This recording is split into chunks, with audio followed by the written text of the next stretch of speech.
Map पे ये जो देश देख रहे हैं, ये देश है जापान। और जापान के पीएम इस वक्त अपने संसद और जो विपक्षी दल हैं उनके बीच में बड़े बुरी तरीके से फंस गए हैं। स्क्रीन पर एक आर्टिकल देखिए जिसमें उन्होंने ट्रंप के लिए कहा है कि ट्रंप नॉर्मल नहीं है और वो बार बार नियमों को चेंज करते हैं। अब जापान ऐसा क्यों कर रहा है? जापान और भारत क्या नया क्वाड बनाएंगे? ऑस्ट्रेलिया भारत से क्या रिक्वेस्ट कर रहा है? जियोपॉलिटिक्स में ना इस वक्त बहुत सारी चीजें चल रही है। बहुत सारे देश इस वक्त भारत की तरफ आते हुए दिख रहे हैं। हमेशा की तरह जानने को मिलेगा बहुत कुछ, इसलिए वीडियो को अंत तक जरूर देखें। डोनाल्ड ट्रंप आजकल ना ये वाली टोपी पहन रहे हैं जिसमें लिखा हुआ है ट्रंप हमेशा सही थे हर चीज के लिए। यानी कि ट्रंप जो भी कर रहे हैं, जो भी कहा, जो भी किया, वो सब कुछ सही है। हालांकि डोनाल्ड ट्रंप के आने के बाद दो देशों के ऊपर जो कि बिल्कुल भी सोचा भी नहीं गया था कि ऐसा कुछ होगा, और वो जापान है और भारत है। जापान के साथ क्या सीन है? डोनाल्ड ट्रंप के आने से पहले जापान में इस तरीके का सेलिब्रेशन चल रहा था। इस वीडियो को देखिए आप। उस समय भी जापान के लोग चाहते थे कि डोनाल्ड ट्रंप आए सत्ता में, और अगर डोनाल्ड ट्रंप आएंगे तो बहुत सारी चीज़ें ठीक हो जाएंगी। स्क्रीन पर एक ट्वीट देख रहे हैं मागा वॉइस की। उस समय इस तरीके के ट्वीट आते थे। सितंबर 2024 की बात है। दुनिया को ट्रंप की ज़रूरत है, हमें और युद्ध नहीं चाहिए। इस तरीके के ट्वीट आते थे और इस तरीके से जापान के लोग स्वागत करते थे। सिर्फ जापान ही नहीं, भारत में भी कईयों ने इसी तरीके से स्वागत किया था। भारत ने भी यही उम्मीद की थी कि डोनाल्ड ट्रंप के आने के बाद भारत और अमेरिका के रिश्ते सही होंगे। लेकिन डोनाल्ड ट्रंप ने आते ही अपने सबसे बड़े सहयोगी जापान को भी बड़ा झटका दिया। अभी जो उनके ऊपर टैरिफ लगाया गया है, टैरिफ के साथ साथ 550 बिलियन डॉलर की जो डील की गई है कि आप निवेश करेंगे, जापान को ऐसा लग रहा है कि ये उनके साथ धोखा हो रहा है। उनकी इकोनॉमी पे अननेसेसरी दबाव पड़ रहा है। जापान अब डॉक्यूमेंट मांग रहा है कि अमेरिका आप हमें बताओ कि आपने हमारे ऊपर कितना प्रतिशत लगाया हुआ है, हमारे ट्रेड डील की बात सामने रखो। और जो शिगेरू हैं उनको अपने देश के अंदर जवाब देना पड़ रहा है, और इसी क्रम में उन्होंने ये बात कही कि वो ऐसे हैं जो नियमों को बदल रहे हैं, और उस तरीके से सीन नहीं है। हम आगे देखते हैं क्या होता है क्या नहीं। तो यहाँ क्या सीन बन रहा है ना, यहाँ एक तो जापान के साथ ये सीन है। अब काफ़ी लंबे समय बाद भारत में आ रहे हैं राजदूत। हालांकि आपको बता दूं, इस राजदूत की चर्चा हो रही है। ये वीडियो बड़ा शेयर हो रहा है, जिस वीडियो में ये शुरुआती वीडियो है जब डोनाल्ड ट्रंप जीत कर पहुंचे थे, और उस समारोह में मुकेश अंबानी भी पहुंचे थे, उनकी पत्नी भी पहुंची थी। और मुकेश अंबानी के बगल में जो ये खड़ा हुआ शख्स दिखाई दे रहा है आपको, ये हैं गोरे, और ये इस वक्त आ रहे हैं भारत में अमेरिका के राजदूत बनकर। ये अपने आप में बहुत ही बड़ी चीज़ है। एक तो राजदूत की नियुक्ति हुई है, और दूसरी चीज़ ये है कि अब देखना होगा कि ये राजदूत भारत के साथ कैसे रिश्ते रखते हैं, क्या रखते हैं। अभी इनके बारे में कुछ भी ज़्यादा पता नहीं है, इसलिए कुछ भी बता पाना मुश्किल है कि ये कैसे रिएक्ट करेंगे। खैर, अब भारत और अमेरिका के रिश्ते की बात जहाँ तक है, अभी तक जो टेंशन है वो टेंशन बरकरार दिख रहा है। टैरिफ वगैरह लग ही रहे हैं। 27 तारीख को 25% एक्स्ट्रा लगने वाला है। अब 27 को अगर ये लगता है तो समझ लीजिए कि टेंशन और बढ़ेगा, और नहीं लगता है तो टेंशन अब धीरे धीरे समाप्त हो सकता है। लेकिन इस बीच ना दुनिया में अविश्वास फैलना शुरू हो गया है। अब इसका एक एग्जाम्पल देखिए। डोनाल्ड ट्रंप मिलने आने वाले थे साउथ कोरिया के राष्ट्रपति, अब वो पहुंचेंगे भी, लेकिन इससे पहले ये पहुंच गए जापान, जबकि साउथ कोरिया और जापान में कुछ अच्छे रिश्ते नहीं रहे हैं, और जापान में ये मुलाकात कर रहे हैं, बात कर रहे हैं इसीबा से, और फिर ये पहुंचेंगे। इसके अलावा ये भी देखने को मिल रहा है कि जापान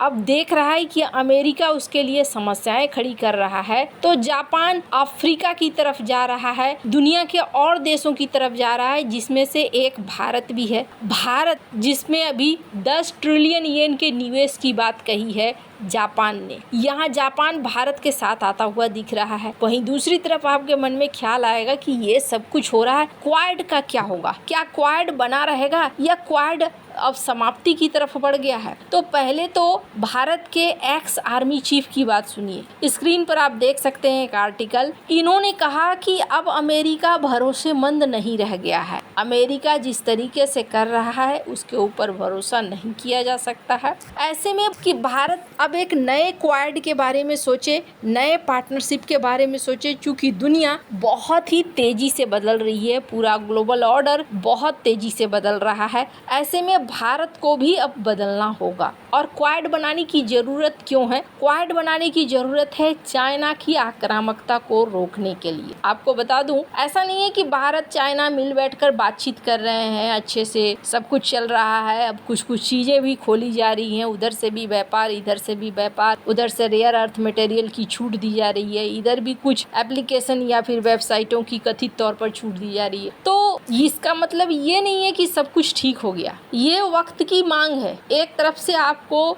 इकोनॉमिक प्रेशर डाला जा रहा है तो आप दूसरा रास्ता ढूंढकर अपनी इकोनॉमी को बनाए रख रहे हो, और सही वही होता है जो वक्त के साथ चले। वो कहावत है ना, अच्छे भय अटल प्राण गए निकल। कभी भी ऐसा नहीं होना चाहिए, किसी चीज के लिए इतना ज्यादा कठोर नहीं हो जाना चाहिए कि वो आपको ही भारी पड़े। तो यहाँ भारत चाइना से बाकी दोस्ती वोस्ती जो चल रही है व्यापारिक तौर पर वो ठीक है, लेकिन भारत अपनी तैयारियों को भी कर रहा है। यही वजह है कि एक्स आर्मी चीफ ने ये कहा कि भारत को नए दोस्तों के विषय में सोचना चाहिए। अब ये मामला क्या सिर्फ भारत की तरफ से ऐसा कहा जा रहा है? नहीं। स्क्रीन पर एक आर्टिकल देखिए, द ऑस्ट्रेलियन। इसमें पूर्व पीएम टोनी एबॉट ने कहा है कि भारत के ऊपर जिस तरीके से लग रहा है टैरिफ, अब समय आ गया है कि हमें क्वाड के दूसरे फॉर्म के बारे में सोचना चाहिए। यानी कि भारत को, हमें यानी ऑस्ट्रेलिया, जापान को कोई नया साथी ढूंढना चाहिए जो हमारे गठबंधन में काम आए। तो आप जरा सोचिए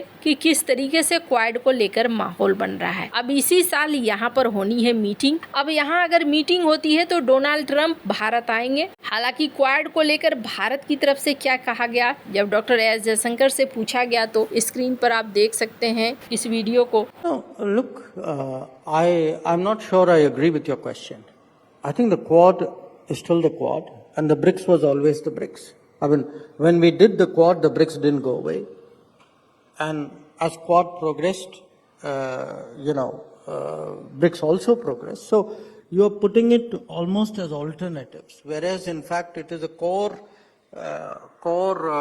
belief of Indian foreign policy that countries like us should not be forced to, make binary choices.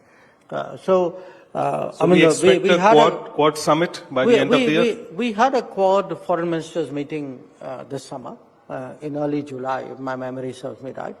And after that, I think different parts of the system are talking to each other. So in between the Quad meetings are held. We haven't made further decisions about what to do in Quad. So that's quite natural. I think in the case of BRICS came in the news partly because we had a BRICS summit, and partly because it came in the news because people put it in the news. So I think in the next week you'll probably see the Shanghai Cooperation Organization in the news because the meeting coming will to happen. that. So it will, the news cycle moves as per the events of that time. But what is not in the news cycle doesn't stop to exist because it's not in the news cycle. It still continues. Jaishankar ने इस बात को कहा कि quad अपनी जगह है, BRICS अपनी जगह है। इन दोनों चीजों को आप जोड़ने मिलाने की कोशिश ना करिए। अब ये जो बात है ना, ये अभी गोल गोल बात हो रही है। गोल गोल बात इसलिए हो रही है क्योंकि आगे क्या होगा ये इनको भी नहीं पता है। इन्होंने एक बड़ी अच्छी बात कही है इस बार। इन्होंने कहा कि डोनाल्ड ट्रंप ना अपनी विदेश नीति को ना एकदम नए तरीके से अब सबके सामने रखकर बातें कर रहे हैं। इनके कहने का अर्थ ये है कि डोनाल्ड ट्रंप आगे क्या करेंगे क्या नहीं करेंगे करेंगे। पहले क्या होता था, विदेश नीतियां तय होती थी और उसके अनुसार राष्ट्रपति एक्ट करते थे, लेकिन अभी के समय में ये है कि राष्ट्रपति ही विदेश नीति तय कर रहे हैं। तो कब क्या करेंगे कहना मुश्किल है। हालांकि इन्होंने इन शब्दों को गोल गोल में कहा कि ब्रिक्स अपनी जगह है, क्वाड अपनी जगह है, पर अब देखना होगा कि क्या क्वाड सचमुच में मीटिंग करता है या क्वाड समाप्ति की ओर बढ़ता है। डोनाल्ड ट्रंप का ये कार्यकाल जापान के लिए भी, भारत के लिए भी, ऑस्ट्रेलिया के लिए भी आशा से एकदम अलग है। आपको क्या लगता है, इन सब मामले में आपकी क्या राय है, कमेंट कर जरूर बताएं। जल्द मिलते हैं अगले वीडियो में नई खबर के साथ।